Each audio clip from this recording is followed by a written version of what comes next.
We're back on the 500i project. Done a little bit of machine works so far. That's about it. I have cut the squish band about how much I wanted to cut it, and now we got to cut the base, get our squish dialed back in, and we'll be good to start doing some actual torque work to the cylinder.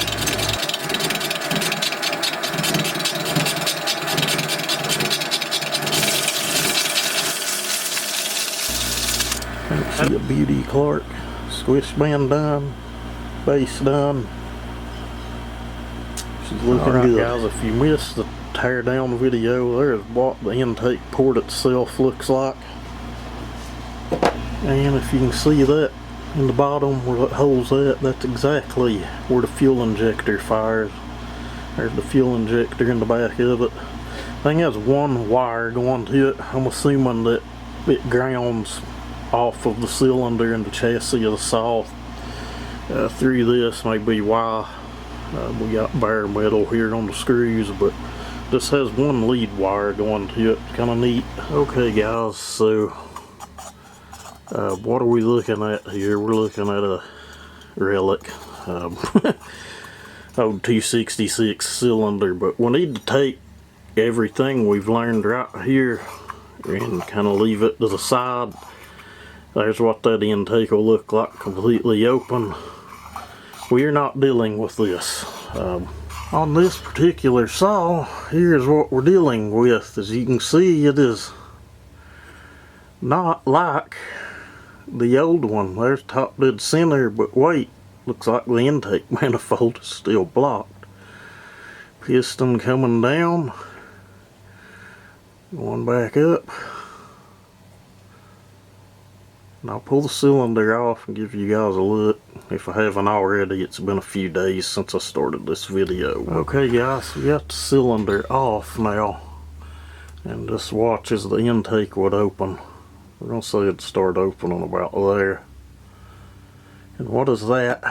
If I didn't show that before, I know I showed it in a short form, but not for sure if they're using that as a stuffer or to direct airflow to kind of make like maybe an intake runner, to lengthen the intake path, to maybe give the charge more time to atomize, or maybe to increase torque. Longer intake will increase torque, shorter intake will decrease torque, make more higher RPM power, if you did not know that.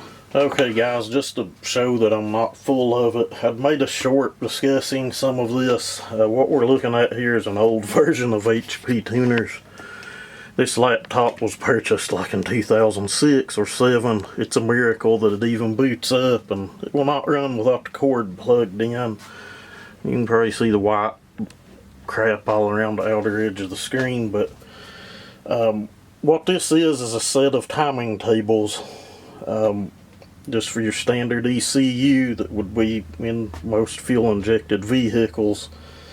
They didn't quite start kind of looking like this until after, say, maybe 1997 in GM. Some of the early mid-90s stuff you could tune, but you get what I'm talking about. But you can just pause, take a look. You've heard me talk speed, density, volumetric efficiency. This is somehow what the tables in this saw would kind of look like. And again, this is kind of old. But look at those tables. Hopefully this camera's focusing on it good enough. Again, manifold pressure, engine RPM. I may even pull up. You kind of get the idea of what I was getting at there. I'd said it in another video. These things are running off of very little until somebody figures out a way to make a tuner or programmer for these. I don't think anyone's ever going to be able to unleash the full potential. It has no way of determining our fuel ratio. It's just kind of, I guess it's just throwing enough spark and enough fuel at it to keep it at a certain RPM at a certain temperature. you'd think they would at least have something to tell it how much throttle's open, but I don't know, it's beyond me how they even idle and how they run after a modification at all. Okay guys, just a quick look at where things are at after doing what machine work I've done to the saw. This is checking port openings at exactly 10 thousandths port open, so if you're like just looking through the cylinder at the transfers or using a rail light or something, you may get a little different reading, but I don't think we'll be too far off. Exhaust port. Lowers. Barely touched, if you could call it lowers. Uppers. And our intake port. Very minimal work to each port. And of course the machine work again. Squish band combustion chamber, cylinder base, and we did polish and chamfer the crown of the piston. And I did go in and put a slight texture on that and trim the crankcase gasket, still protruding out and sticking all the way. No ignition timing advance on this. If you tried to do that, what would happen, it's going to throw off when the injector pulses, and I just don't think it would be a good time. I just don't think it would like it at all. Not trying to keep anything secret as far as numbers or anything, but I don't know if it's going to work yet, so you know, maybe once we get the saw together and get the feel of it and make our test cuts, you know, we may go into further detail of what all was done. But I kind of got a good laugh when I looked at this. If you'll notice that hole, that's how they're getting this thing to idle. In the early LS1 days, put a cam in it, it didn't want to idle, even after like a mail order tune. The trick was to drill the hole. It had a hole in the throttle body plate. The trick was to go up a size. You could do the same thing like in a Fox body Mustang or SN95 Mustang. Okay, so I did go in and open up the baffling more than it was. Opened up that hole, even put the screen back in. We do have a bark box to go on it, which has the screen still in it. Right here laying, we have the gasket and the shield matched to the exhaust. Basically got to do the muffler and the cover, and I've got a max airflow set up to go on it.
Guys, definitely stronger, definitely has a ton more torque. I've got a little video. I made a cut on the same log beforehand and saw it just like bind up and hang up, and the part I'm cutting on now is much bigger because I've cut that thing way back over the course of a few days. But